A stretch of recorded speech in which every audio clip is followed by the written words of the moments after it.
Ray, what do you got for us tonight, champ? Hey, how you guys doing? Um, my name is Bola Ray, and I want to once again thank you for the opportunity to come and give my perspective as to the boxing world here and yesteryear. Um,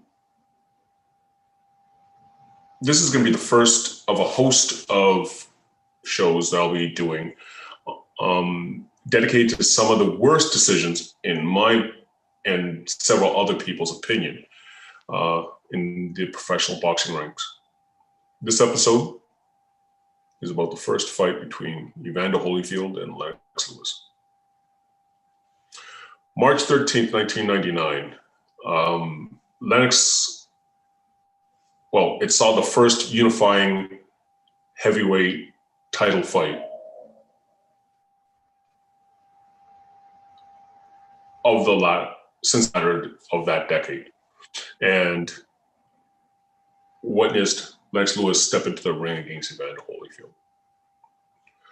Holyfield. This was a highly anticipated fight. It was the challenge was to see whether or not Lennox Lewis had the ability to keep Evander off of him with his long range, his use of his jab, and then his punishing right across that followed. Or would Evander be able to transverse that distance, get inside on him, and unleash his power, his dominance via his inside fighting game, big, monstrous left hook?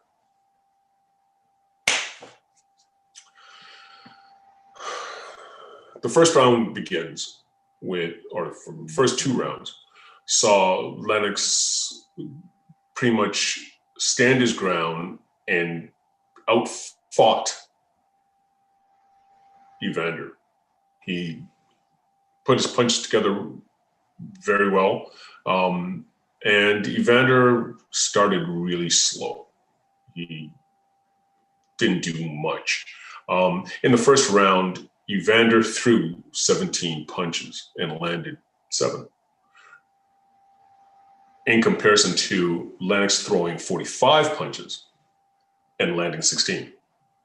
So, and the second round was pretty much the same. Now, going into the third round, saw Evander come to life.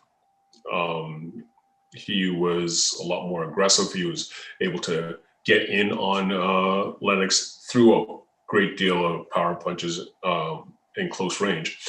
And now, Evander had predicted that he would stop Lennox in the third round, of which he didn't. But what he did do is he finally won a round. So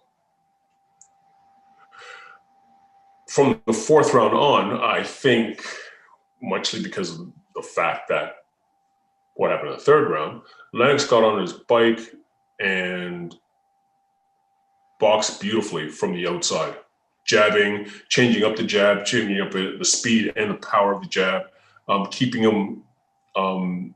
Evander at bay, and all of Evander's attempts to catch with the hook would fall short, which would then leave, in my opinion, Evander off balance. That's all he just looked off balance, and Lennox would capitalize on it.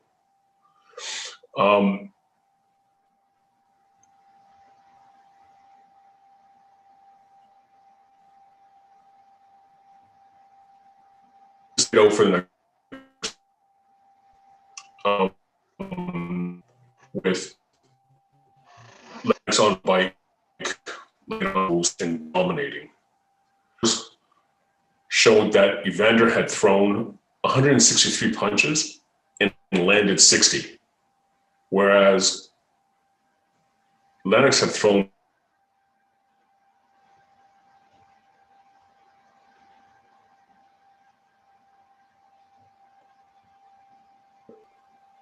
I don't know what happened there. Lennox has thrown by 6 rounds 303 punches and landed 168. This scenario played out the whole fight, in that Lennox would either land around or more punches than Evander would throw.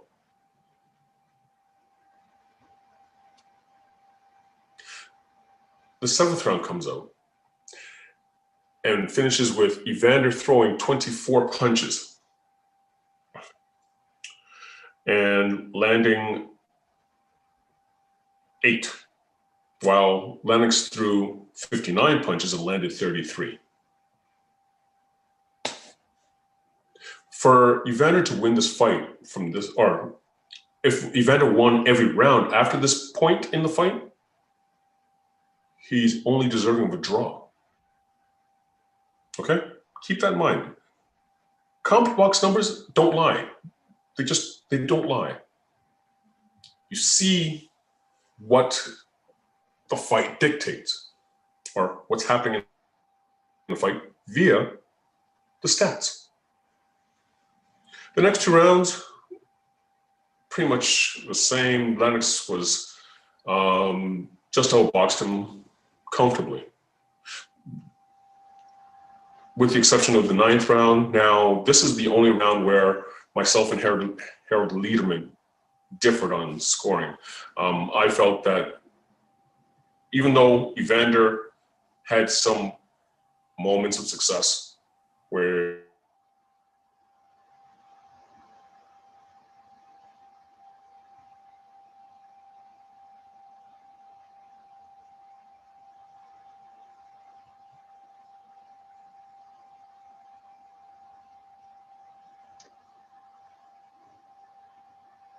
We were right at a critical point there, weren't we? Where has Bola Ray gone? Oh, he is totally gone. Let's see if he's coming back.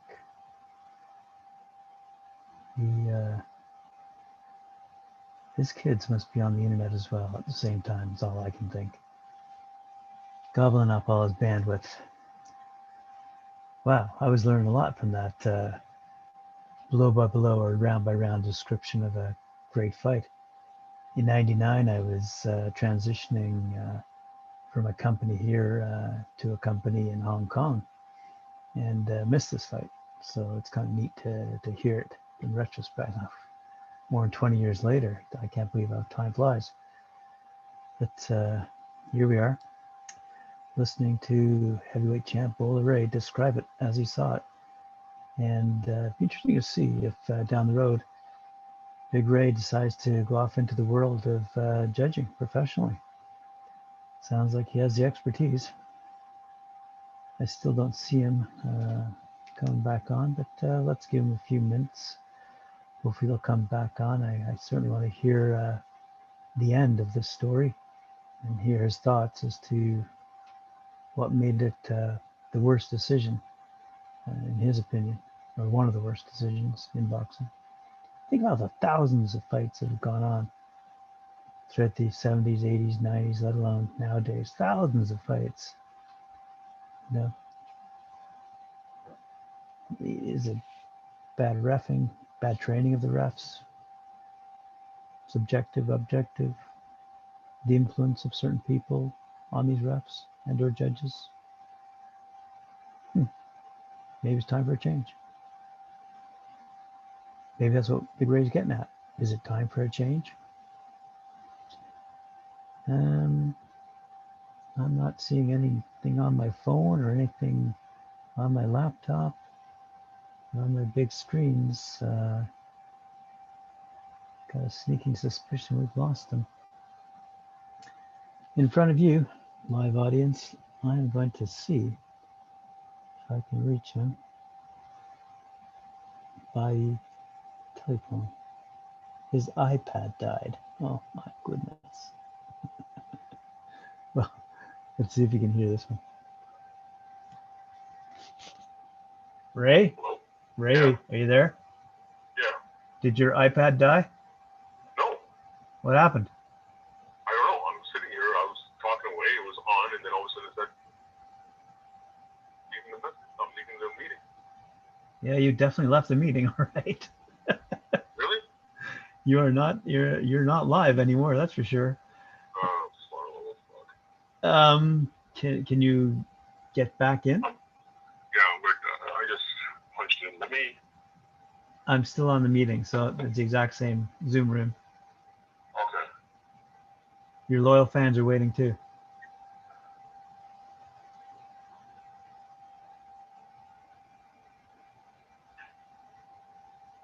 All right, and here we are. Marvels of technology. Let's see if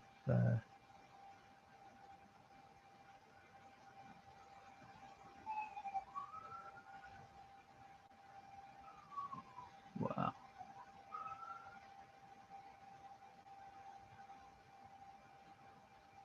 And there he is.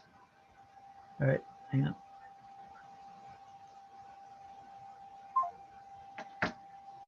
There he is, fight fans. Okay. I think we're at the 7th round. I was sitting there talking the whole time. Yeah, it's yeah, about that. Anyways. So, 7th round. Evander threw 24 punches, landing 8, where Lennox threw 59 punches and landed 33. By this point in time, if Evander won every round for the rest of the fight, he'd only get a draw, in accordance to the CompuBox numbers. And my eyes and Lederman and the world, as far as I'm concerned.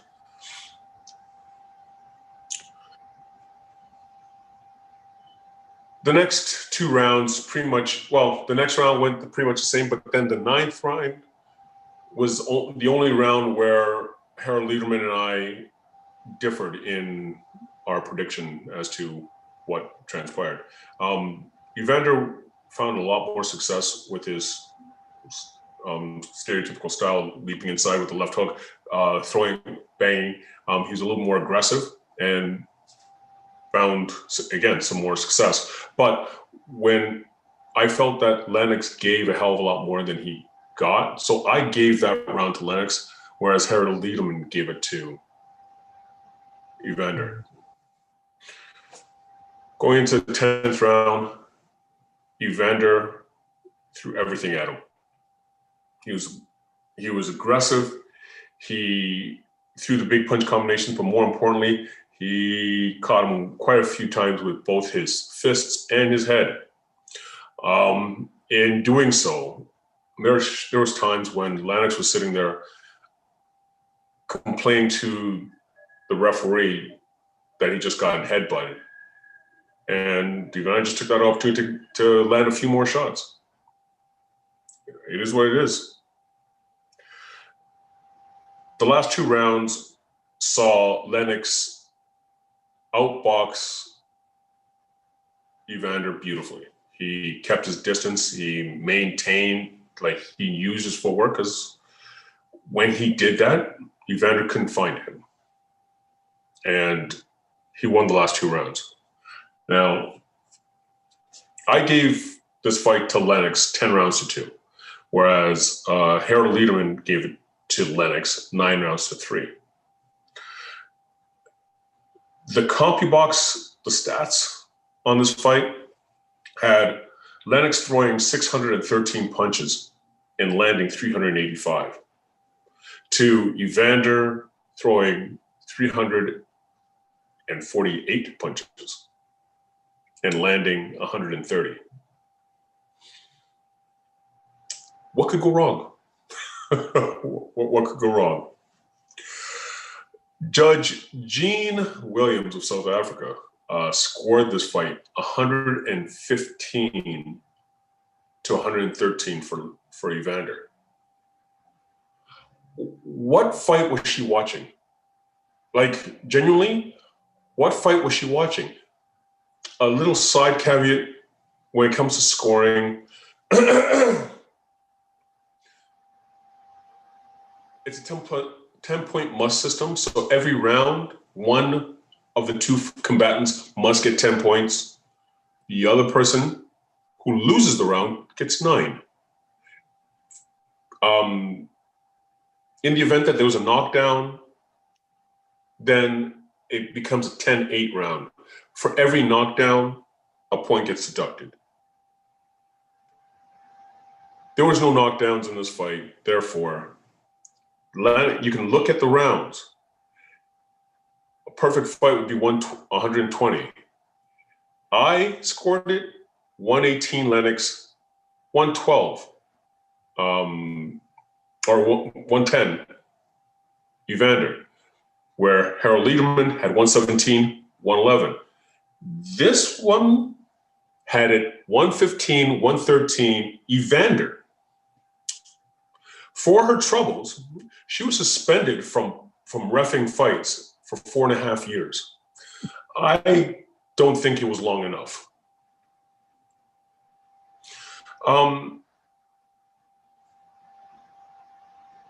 Judge Stanley Christodoulou scored the fight 116, 113 Lennox.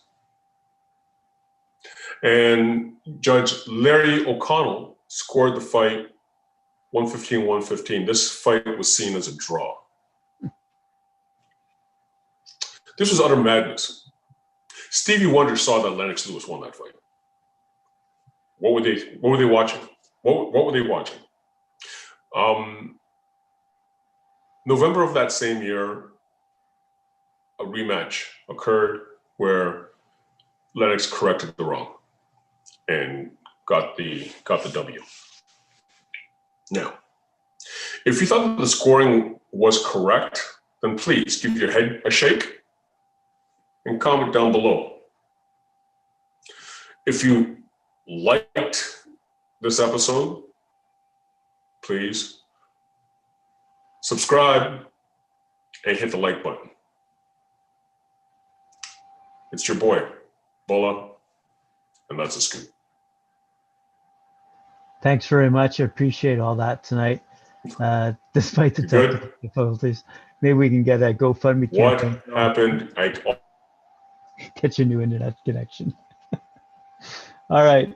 We'll talk to you tomorrow night, Big Ray.